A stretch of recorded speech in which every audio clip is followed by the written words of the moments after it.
Topic یہ لے کے چلا تھا, یہ جو سورہ معارج میں اللہ نے قیامت کی ہولناکیاں بیان کی ہیں, تو میں کہہ رہا تھا کہ سائنسدانوں کو بعض دفعہ کسی چیز کی وجہ سمجھ میں نہیں آتی تو وہ پھر ایک رائے قائم کرتے ہیں. تو وہ رائے یہ نہیں ہوتی کسی دلیل کے بیس پہ نہیں ہوتی, وہ رائے یہ ہوتی ہے کہ بھائی کچھ سمجھ میں آ نہیں رہا تو ممکن ہے ایسا ہو گیا ہو. جیسے میں نے بتایا کہ جنگل میں کوئی شخص پیدا ہوا اور جنگل ہی میں رہا, اس کو پتہ ہی نہیں کہ میرے ماں باپ مجھے یہاں پیدا کر کے چلے گئے ہیں, اب اس کو سمجھ میں نہیں آئے گا میں کیسے آیا, تو کوئی رائے قائم کرے گا نا. تو 100 قسم کی رائے میں سے ایک رائے اس کو ایسی لگے گی شاید یہ والی زیادہ بہتر ہو, حالانکہ وہ غلط ہوگی بالکل. جب حقیقت سامنے آئے گی تو کچھ اور ہی نکلے گا, ایسی بات نکلے گی جہاں اس کا تصور بھی نہیں تھا. تو بالکل ایسے ہی ہے جیسے انسان اپنی پیدائش کیسے ہوئی یہ خود سے متعین نہیں کر سکتا جب تک وہ مشاہدہ نہ کر رہا ہو. تو ایسے ہی میرے بھائی اس کائنات کو پہلی دفعہ کس نے بنایا اور پھر یہ پروسیس ہو کے انسان کیسے وجود میں آئے, یہ سائنسدان قیامت تک بھی ریسرچ کرتے رہے نا, اس نتیجے تک پہنچ ہی نہیں سکتے. وہ مختلف تھیوریز پیش کر سکتے ہیں, جیسے ڈارون نے ایک تھیوری پیش کی, اس طرح کی اٹکل پچو سے کام لیں گے وہ. لیکن اگر ہم ماضی میں چلے جائیں اور مشاہدہ کر لیں تو لگے گا کہ یہ ہوا ہی کچھ اور ہے, جو ہم سمجھ رہے ہیں وہ نہیں ہے. تو وہ بات درست نکلے گی جو اللہ اس کے رسول نے بتائی ہے, بشرطے کہ رسول کا رسول ہونا ثابت ہو جائے, اللہ کا اللہ ہونا ثابت ہو جائے, تو وہ دوسرے دلائل سے ثابت ہے. محمد صلی اللہ علیہ وسلم کی نبوت جو ہے وہ تو اظہر من الشمس ہے, 2 اور 2 4 کی طرح ثابت ہے. اس پہ الگ دلائل ہیں, وہ میرا بھی ٹاپک نہیں ہے. تو جب یہ ثابت ہو گیا کہ محمد صلی اللہ علیہ وسلم اللہ کے سچے نبی, اور آپ جو کلام لے کر آئے وہ خدا کا کلام ہے, وہ کلام بتا رہے کہ یہ خدا کا کلام ہے, یہ انسانوں کا کلام ہو نہیں سکتا. 1400 سال پہلے اگر انسان کوئی ایسی کتاب لکھتا نا, جو 1400 سال پہلے کے رائٹر کو دیکھ لو اور ان کی کتابوں کو دیکھ لو, کتنی لمبے لمبے پھینکو تھے اس زمانے کے لوگ. اس زمانے کے فلاسفر بھی ہمیں ملتے ہیں, ان کے نظریات کیا تھے, کوئی کہتا آسمان گول ہے, کوئی کہتا زمین ساکت ہے, کوئی کیا کہتا تھا, کوئی کیا کہتا تھا.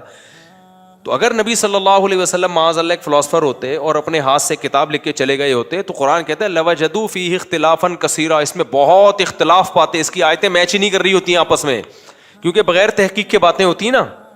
تحقیق کے تو ذرائع تھے نہیں اس زمانے میں, تو بغیر تحقیق کے باتیں ہوتی. تو اس زمانے کے سائنسدانوں کی اور آج کے سائنسدانوں کے نظریات دیکھ لو, آپ کو اس زمانے کے سائنسدانوں کے نظریات لطیفے لگیں گے,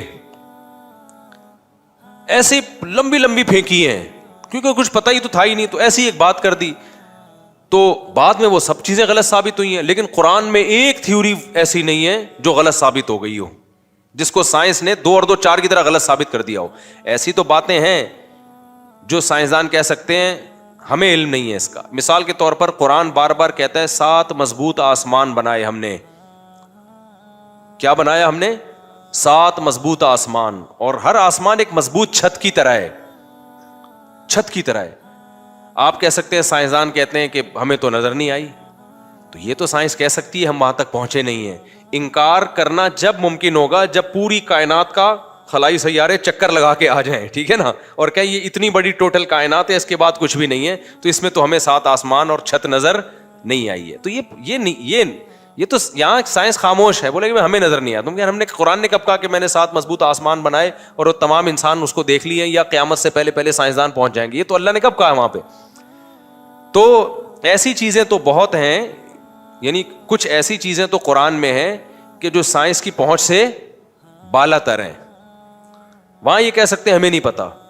مثال کے طور پر بعض لوگ یہ اعتراض کرتے ہیں, یار اتنی کہکشائیں, اربوں خربوں, اتنی بڑی بڑی, اتنی دور دور تک, کہ بعض ستاروں کی روشنی ہم تک پہنچ رہی ہے. وہ 300 سال پہلے ستارے یہاں سے جا چکے ہیں, وہ 300 کروڑوں سال میں ان کی روشنی یہاں تک پہنچی ہے, تو وہاں بھی آسمان نہیں ہے, تو پھر کہاں ہے؟ تو ہم ان سے کہیں گے کہ اگر 200 سال پہلے کوئی سائنسدان یہ دعویٰ کرتا کہ اتنی دور دور ستارے بھی ہیں, کہ جو ستاروں کی روشنی ہمیں نظر آ رہی ہے نا, یہ یہاں سے صدیوں پہلے موو کر چکے ہیں, تو کوئی مان لیتا یہ بات؟ 300 سال پہلے کے سائنسدان کہتے بھائی لمبی پھینکی ہے اس نے. وجہ کیا ہے کہ ان کا علم ناقص تھا. وہ کہتے کہ یار اتنی بڑی کائنات کیسے ہو سکتی ہے, اتنی بڑی کائنات کیسے ہو سکتی ہے. تو اسی طرح آج جو سائنسدان کہہ دیتے ہیں, کہتے نہیں ہیں لیکن فرض کر لو کہ اگر کوئی کہے کہ یار اتنا دور آسمان, اتنی کہکشائیں دیکھ لی, وہاں تو ہے نہیں آسمان, تو ہم کیا کہیں گے؟ یار 300 سال پہلے تو ہمیں یہ بہت بعید لگ رہا تھا کہ اتنی ساری کہکشائیں. سورج سے کروڑوں گنا بڑے سورج ہیں. کروڑوں کا مطلب پتہ ہے؟ میں جب کوئی ایسی سائنسی رپورٹ پڑھتا ہوں نا, تو یوں نہیں کہتا سورج سے 1 کروڑ, میں کہتا ہوں ایک سورج, پھر ایک اور سورج، پھر ایک اور، ایسے گننا شروع کرو. آپ کہو گے بھائی اتنا بڑا کوئی ستارہ نہیں ہو سکتا. سورج کے بارے میں کہتے ہیں نا 9 لاکھ گنا زمین سے بڑا ہے. آپ کو تو اتنی سی ٹکیا نظر آ رہی ہے، لیکن کیا کہتے ہیں لاکھوں گنا بڑا. کیا مطلب؟ کتنی بڑی زمین ہے. ایک زمین، پھر دوسری زمین، پھر تیسری زمین، پھر چوتھی زمین، پھر پانچویں زمین، پھر چھٹی. ایسی زمین کی تہیں سورج میں رکھنا شروع کرو نا تو لاکھوں زمینیں، 1 2 3 پھر 100 پھر 1000 پھر لاکھ پھر 1,00,001 پھر 1,02,000. او بھائی گننے میں ٹھیک ٹھاک ٹائم لگے گا. اس کے بعد جا کے سورج کا جو حجم ہے کمپلیٹ ہوگا. اور ایسے کروڑوں سورج، ایسے ستارے اس کائنات میں موجود ہیں، کروڑوں سورج کو آپ پیک کر کے اس ستارے کے برابر بن جائیں گے. وہ یہ کوئی سوچ سکتا تھا 300 سال پہلے؟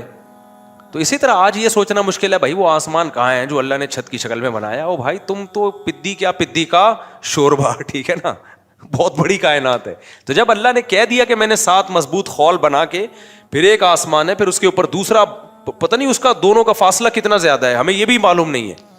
تو اتنی بڑی کائنات اللہ نے بنا دی. تو اگر اللہ کہہ رہا ہے بنا دی اور آپ کہہ رہے ہو میری کھوپڑی میں نہیں آ رہی، تو بھائی آپ کی کھوپڑی میں آ نہیں سکتی نا، کیونکہ اس کا آپ مشاہدہ، آپ تو ان خوردبینوں سے مشاہدہ کرو گے نا. تو یہ خوردبینیں تو ایک محدود حد تک جائیں گی، اس سے آگے یہ جا نہیں سکتی ہیں.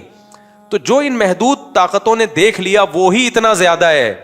تو مان لو کہ جو اللہ نے بنایا ہے اوریجنل، جو سچی مچی میں، وہ کتنا بڑا ہوگا، وہ کتنا بڑا ہوگا. تبھی تو اللہ جب جنت کے نقشے کھینچتے ہیں نا تو لوگ مذاق اڑاتے ہیں نا، یار ایسی جنت اللہ نے کیسے بنا دی، وہ اتنے سال کی مسافت پہ ختم ہی نہیں ہو رہی اور ایسے ہو رہا ہے. تو بھائی جب اللہ نے اس دنیا 2 ٹکے کی دنیا اور اس کائنات جو مادی ہے اس میں اتنا کچھ رکھا ہے، تو جنت تو جزاء بما کانوا یعملون، اعمال کا بدلہ ہے. وہ تو ہماری سوچ جہاں ختم ہوتی ہے نا اس سے اوپر جنت شروع ہوتی ہے. اس لیے میرے بھائی عقل مند وہی ہے جو اللہ کی باتوں پہ ایمان لا کے نا اللہ کو خوش کرنے میں لگ جائے، اور جو انہی چکروں میں لگا رہے گا نا. کل مجھے کسی نے بتایا ایک آدمی تھا مرتد ہو گیا، اس نے کہا کوئی خدا ودا نہیں ہے، اللہ ہی نہیں ہے، اس کو کیسے سمجھائے. میں نے کہا پاگل ہو گیا، اس کا دماغ کیا ہو گیا ہے. کل مجھے رپورٹ آئی نا، تو اس لیے میں آج اس موضوع پر اتنا زیادہ بول رہا ہوں کہ وہ ڈیفینس میں کوئی لڑکا ہے وہ ایتھیسٹ بن گیا. میں نے کہا ایتھیسٹ وہی بنتا ہے جس کی کھوپڑی بالکل بھی کام نہ کر رہی ہو، بالکل بھی کام نہ. اور یہ دلائل دیکھو کتنے فضول قسم کے دلائل دیتے ہیں. ایک مثال میں اکثر دیتا ہوں، آپ نے وہ دیکھو، ایک ہوتا ہے ایتھیزم کے خلاف سائنٹیفک طریقے سے بات کرنا، وہ تو سائنسدان، مسلمان سائنسدان لوگ کر رہے ہیں. ایک ہوتا ہے دیسی اسٹائل میں بات کرنا، جو 2 اور 2 4 کی طرح کلیئر ہو. تو دیسی قرآن دیسی انداز سے بات کر کے سمجھاتا ہے، کیونکہ قرآن کا جو مخاطب ہے وہ سائنسدان نہیں ہے صرف. اس کی میں مثال دیتا ہوں دوبارہ، وہی ڈاکٹر جو ہارمونس کو آگے پیچھے کیا تھا نا ڈاکٹر نے ابھی. اب دیکھو ایک عام دیہاتی آدمی ڈاکٹر صاحب کے پاس چلا جائے، پہلے پڑھا لکھا کو بھیجتا ہوں. ایک پڑھا لکھا آدمی چلا گیا ڈاکٹر صاحب کے پاس جس نے کچھ میڈیکل سائنس پڑھی ہے. ڈاکٹر صاحب میں ڈپریشن میں آتا ہوں تو یہ ہوتا ہے تو مجھے کون سی گولی کھانی ہے. ڈاکٹر اس کو میڈیکل سائنس میں وہی اس ٹرائل سے سمجھائے گا. دیکھیں جب ہمیں اسٹریس ہوتی ہے تو اسٹریس ہارمونس کیا ہوتے ہیں، اوپر جائے. جب ہم کوئی لطیفہ سنتے ہیں تو خوشی کے ہارمونس اوپر جاتے ہیں، تو وغیرہ وغیرہ کر کے سمجھائے گا نا. وہ سمجھ جائے گا، پڑھا لکھا آدمی ہے، کچھ ہوتے ہوں گے ہارمونس. لیکن بالکل ہی کو پینڈو دیہاتی چلا جائے، جیسے کہ یوٹیوب پہ لوگوں نے ڈاکٹروں کو بڑی گالیاں دی ہوئی ہوتی ہیں اکثر کہ ڈاکٹر صاحب کوئی آسان زبان میں سمجھاؤ کیا کرنا ہے. ڈاکٹر اصل میڈیکل ٹرمز استعمال کر رہے ہوتے ہیں نا.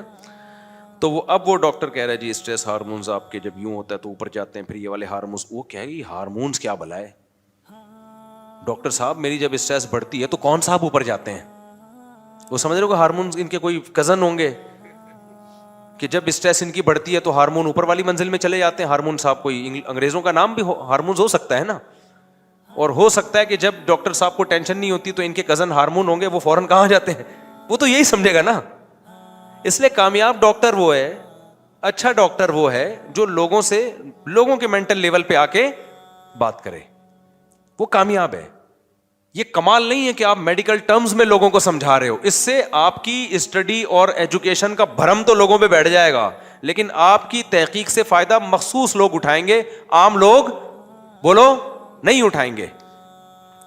تو ہمارے کچھ لوگ ایتھیزم کے خلاف کام کر رہے ہیں چونکہ ان کا مخاطب ہی پڑھا لکھا طبقہ ہے.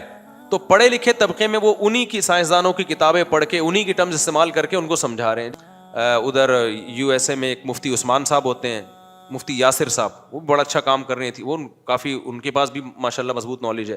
لیکن ایک انداز ہے قرآن مجید کا, کیونکہ قرآن کا مخاطب صرف سائنسدان نہیں ہے, سائنسدان تو دنیا میں بہت تھوڑے ہیں نا. قرآن کا مخاطب ہر شخص ہے, عرب کے بدو بھی ہیں اس میں, بالکل جو لکھنا پڑھنا الف اور با کا فرق نہیں جانتے تھے, ABCD نہیں جانتے تھے وہ. تو قرآن کا مخاطب ہر طبقہ ہے, اس میں سائنسدان بھی آ رہے ہیں اور اس میں ان پڑھ لوگ بھی آ رہے ہیں. تو قرآن جو ایتھیزم کے خلاف بات کرتا ہے وہ 2 اور 2 4 کی طرح ایسی آسان مثالیں دیتا ہے کہ اس کے لیے آپ کو ڈاروین کی تھیوری بہت اچھے طریقے سے پڑھے ہوئے ہونے کی ضرورت نہیں ہے. وہ ہر ایک اس کا مخاطب ہے. وہ مثال دیتا ہے افلا ينظرون الى الابل كيف خلقت. ابے بھائی یہ اونٹ کیسے بن گیا, صحیح ہے نا. اب ڈاروین سے آپ جا کے پوچھو گے نا ڈاروین کیا ہے ایکچولی, لیکن جب آپ کی جو نیچر کی آواز ہوگی بولو گے بھائی یہ ریگستان کے لیے اتنا خوبصورت جانور, فطرت کو اتنی سمجھ تھی یار. بندر اور یہ جو مختلف جرثومے ہیں ترقی کرتے کرتے ریت میں اس کے پاؤں نہیں دھستے, ایسا فلیٹ بنا دیا اس کو. تو اسی کے فلیٹ فٹ کیوں ہیں, جو فلیٹ فٹ والا آرمی میں بھرتی نہیں ہو سکتا لیکن ریت میں بھی نہیں چل, ریت میں فلیٹ فٹ والا ہی چلے گا, ٹھیک ہے نا. اونٹ کے اللہ نے کیا بنا دیے, تلوے بالکل پلین کر دیے, اور اس کی گردن اتنی لمبی, کانٹے کھا سکتا ہے وہ, ہر جانور کانٹے نہیں کھا سکتا. پانی اسٹور کر لیتا ہے کیونکہ ریگستان میں پانی نہیں ہے. پھر پانی کی خوشبو بہت دور سے سونگ لیتا ہے کیونکہ ریگستان میں پانی کم اور دور دور, تو چشمے وشمے تو ہے نہیں ریگستان میں, تو پانی کو سونگنے کی صلاحیت رکھ دی جو کسی جانور میں نہیں ہے. پھر خوراک ریگستان میں بہت کم ہوتی ہے, تو اللہ نے کہا کوئی مسئلہ نہیں ہے, تیری خوراک کے میں نے ذخیرے بنا دیے, چند دن کھائے گا, کئی ہفتوں بھوکا رہے گا وہ. ایک ایک چیز اس کی ایسے مینٹین کی ہے کہ باقاعدہ ڈینٹنگ پینٹنگ کا, جیسے بڑی کمپنی آپ سے پوچھ رہی ہو بھائی آپ کو جو گاڑی چاہیے سرد علاقوں کے لیے چاہیے یا گرم علاقوں کے لیے. آپ نے کہا بھائی میری گاڑی جو ہے نا کراچی جو جیکب آباد کی گرمی میں چلانی, تو پھر کمپنی اس حساب سے ٹائر بنائے گی, انجن کو اسی حساب سے رکھے گی کہ گرم نہ ہو جلدی, ہر چیز اسی حساب سے بنائے گی نا. اب میں نے ایک فریج لے لیا, وہ پتا چلا وہ یورپ اور ٹھنڈے علاقوں کا فریج ہے, وہ یہاں چل ہی نہیں سکتا. تو ہوتا ہے نا ایسے, بھائی وہاں کی مشینری یہاں نہیں چلتی, یہاں کی وہاں نہیں چلتی. جو بھی مشینیں لوگ سائنسدان بناتے ہیں یا کوئی بھی, وہ وہاں کے علاقے کے لحاظ سے خود بخود تھوڑی ہوتی ہیں چیزیں.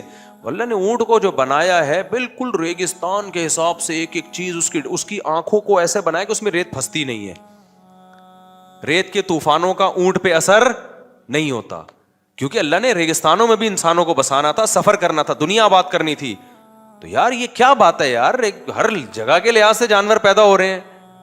تو اللہ میاں نے بہت لمبی چوڑی تقریریں نہیں کی ہیں ڈاروین کو سمجھانے اور ان جیسے لوگوں کو. اللہ میاں نے کہا افلا دیکھتے نہیں کیسے بن گیا بھائی, ٹھیک ہے نا.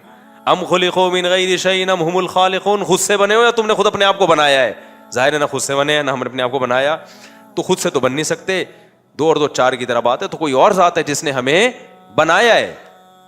تو یہ انداز ہے آسان. پھر قرآن کہتا ہے انظروا الی ثمرہ, انار کے پکنے کے عمل کو دیکھو کیسے پکتا ہے, مٹی پانی گارے کے ملاپ سے کیسے خوبصورت دانے وجود میں آ جاتے ہیں. یہ سافٹ ویئر اس میں خود بخود انسٹال ہو گئے. فالق الحب والنوى, دانے اور گٹھلی کو پھاڑ کے تناور درخت بناتا ہے, پھر وہ درخت بڑا ہوتا ہے, دوبارہ اس میں وہی گٹھلیاں پیدا ہو جاتی ہیں. یہ جو سائیکل ہے, یہ چکر, یہ کیسے سافٹ ویئر گٹھلی میں چلے گا یار. آٹومیٹیکلی چکر خود بخود ہوتا تو ایک جگہ آ کے تباہ ہو جاتا, رک کے ختم ہو جاتا. نہیں یاری بات میرا خیال ہے سمجھ میں. خود بخود جو چیزیں ہوتی ہیں ایک پروسیس سے جا کے ختم ہو جاتی ہیں نا, یہ ختم تھوڑی ہو رہا ہے, تو پورا سائیکل چل رہا ہے, ایک پورا سسٹم بنایا ہے. تو اسی طرح میں یہ جو قرآن سادہ مثالیں دیتا ہے نا, ایسے ہی میں بھی دیسی مثالیں دیتا ہوں. ایک میں نے جو بھی ایتھیسٹ ہو جائے نا, دیکھو جو ایتھیسٹ ہوتے ہیں نا ان کی بہت ساری وجوہات ہوتی ہیں, جو خدا کے منکر ہوتے ہیں. ایک وجہ تو کوئی ٹینشن ہوتی ہے, وہ وجہ دلیل نہیں ہوتی. ان کے لیے دنیا میں مشکلات اور غم بہت آ رہے ہوتے ہیں, وہ دعائیں قبول نہیں ہو رہی ہوتی, تو کہتے ہیں خدا ہوتا تو میری مشکلات حل کرتا. وہ اس بیس پہ خدا کا انکار.